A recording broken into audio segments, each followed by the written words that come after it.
when I looked back, even like I shared last week about being in Baghdad, Iraq, where we were staying at Uday and Qusay's palace, and in the top of the palace there were 5 cruise missile slots that they had fired from the Persian Gulf, roughly 150 miles through the air, and if you looked at like a satellite imagery map, it looked like the top of a dice.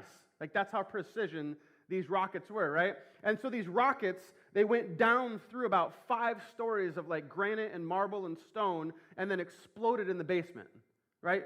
Exploding upwards, which made a way to access certain points in the palace. Now, mind you, all the power was out, and the water level, all the pipes had burst, so the water level rose up through the basement floor, and the whole basement floor was flooded.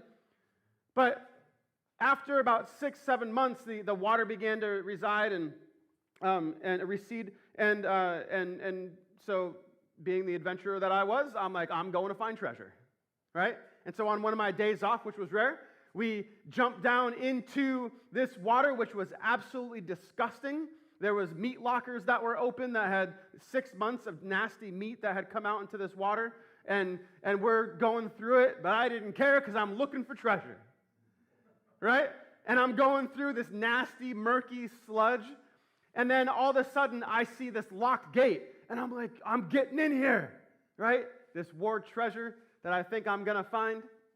And then I go, and I can't get in this gate, and I'm talking to my friend, and then I see a hole from the explosion from the cruise missile up in the top of this gated off area. And I'm like, you've got to be kidding me. Let's go. So we ran back, we get up to the top, the first floor, we go over, and there's this gaping hole in the floor. So we get on the rebar, and we're like climbing down through this gaping hole, and we are in the little treasure palace area where they hold all the treasure. And it's just complete mud everywhere, right? And I'm looking through this is the optimist in me, right? And I'm like, I'm digging through this stuff, I'm like, there's got to be stuff in here somewhere.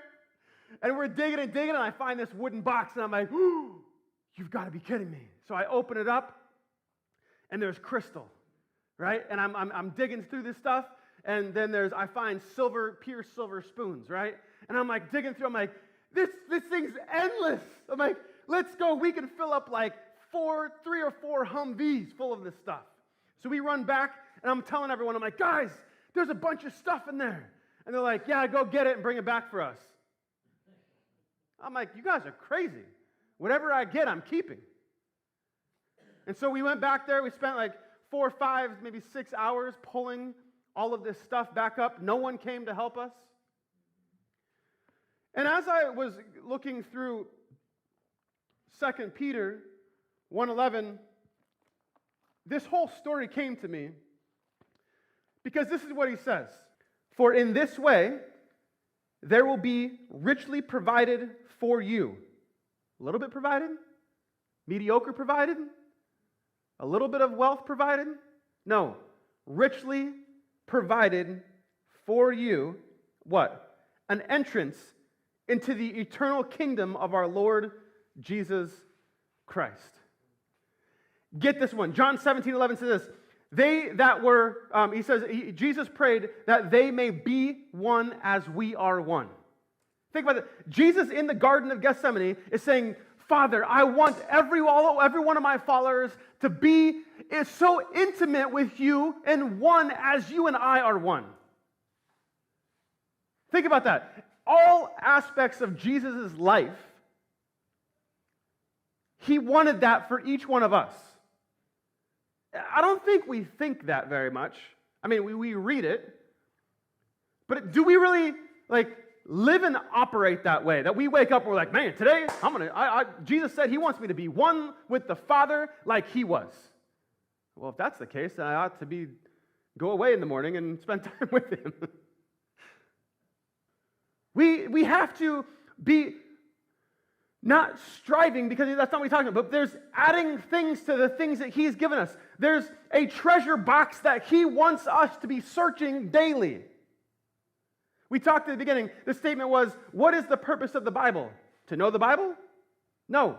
What is the purpose of reading the Bible? To know the Bible? No. What it is to encounter a loving, living God. and to be more intimate with him daily, hourly, weekly, whatever. Here's the crazy thing. There's a cruise missile explosion that occurred when Jesus Christ died and rose again on the cross into the Holy of Holies. The curtain was literally torn in two. The whole center of the temple literally cracked in half, torn in two, to give direct access to everyone that wants to go into the treasure trove.